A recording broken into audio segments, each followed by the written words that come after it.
कभी सोचा है कि हमारी सोच में असल में कितनी ताकत होती है? आज हम बात करने वाले हैं शुभम कुमार सिंह की किताब आप वो बनते हैं जो आप सोचते हैं के बारे में, और इसके इसी गहरे सवाल की तह तक जाएंगे। चलिए पता लगाते हैं कि कैसे हमारे ख्याल ही हमारी दुनिया को शक्ल देते हैं।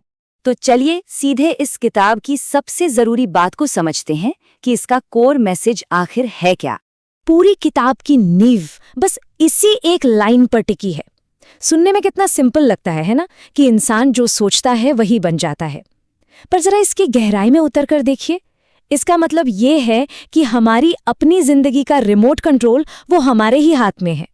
तो सवाल ये है कि इतने बड़े आइडिया को आसान शब्दों में कैसे समझा जाए। लेखक ने ना इसके लिए कमाल का बहुत ही खूबसूरत तरीका निकाला है।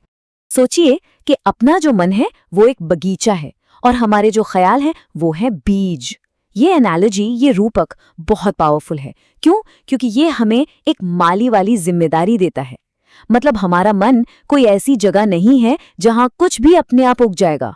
नहीं, ये तो वो जमीन है जिसकी देखभाल हमें खुद करनी है। और ये स्लाइड तो इस बात को बिल्कुल साफ कर देती है। एक तरफ है पॉजिटिव बीज, जिनसे क्या मिलता है? कामयाबी और खुशी के फल। और दूसरी तरफ है नेगेटिव बीज, जिनसे उगती है नाकामी और मायूसी की फसल। इसमें कोई रॉकेट साइंस नहीं है। बात बिल्कुल सीधी है, जैसी बुआई वैसी कटाई।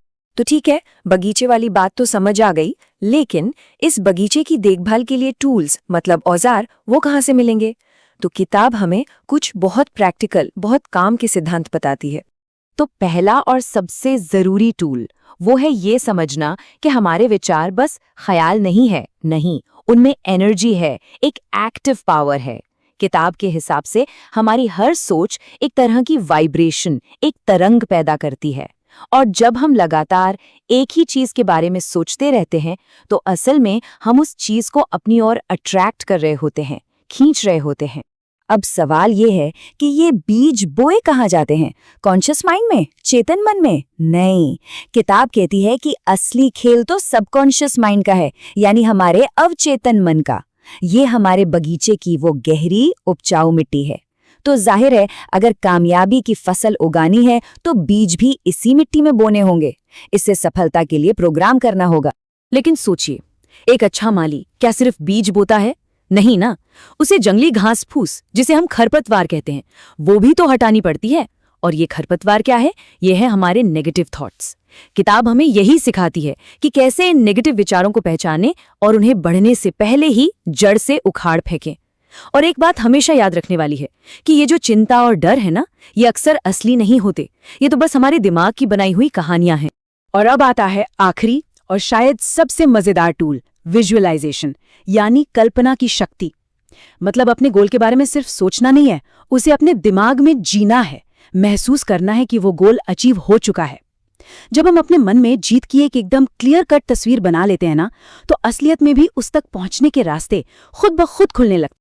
तो सवाल ये उठता है कि ये जो सारी बातें हैं, ये सिद्धांत हैं, ये सबसे ज्यादा किसके लिए फायदेमंद है? क्या ये हर किसी के काम आ सकते हैं? देखिए, किताब का जो मैसेज है ना, वो खास तौर पर उन लोगों को बहुत टच करता है जो जिंदगी में कुछ आम लेकिन बड़ी मुश्किलों का सामना कर रहे हैं। जरा सोचकर देखिए, क्या ऐसा होता है कि बार बार मेहनत के बाद भी नाकामी हाथ लग रही है और वजह समझ नहीं आ रही? या फिर दिमाग हर वक्त ओवरथिंकिंग में लगा रहता है, नेगेटिव ख्यालों से घिरा रहता है? या मान लीजिए द सीक्रेट जैसी किताबें अच्छी तो लगती हैं पर थोड़ी कॉम्प्लेक्स लगती हैं, थोड़ी मुश्किल लगती हैं। अगर इनमें से किसी भी बात से कोई भी रिलेट कर पा रहा है तो यकीन मानिए ये किताब एक गाइड का काम कर सकती है। चलिए अब आते हैं फाइनल वर्डिक्ट पर। देखते हैं कि इस छोटी सी लेकिन दमदार किताब का निचोड़ क्या है। तो इस किताब की सबसे बड़ी स्ट्रेंथ क्या है? वो है इसकी सिंप्लिसिटी, इसकी सादगी। इसमें कोई रॉकेट साइंस नहीं है, कोई भारी भरकम फिलॉसफी नहीं है। लेखक ने बहुत ही सिंपल, सीधी सादी भाषा में जिंदगी बदलने वाली बातें बताई हैं। इतनी आसान कि कोई भी इन्हें पढ़कर समझ सकता है और अपनी जिंदगी में उतार सकता है। और बेस्ट पार्ट पता है क्या है? इसे पढ़ने में हफ्तों नहीं लगेंगे, ये तो बस 1-2 सिटिंग में ही खत्म हो जाएगी। लेकिन इसके जो लेसन्स हैं ना, वो जिंदगी भर साथ रहते हैं। कह सकते हैं कि ये एक छोटा सा इन्वेस्टमेंट है जिसका रिटर्न लाइफ टाइम का है।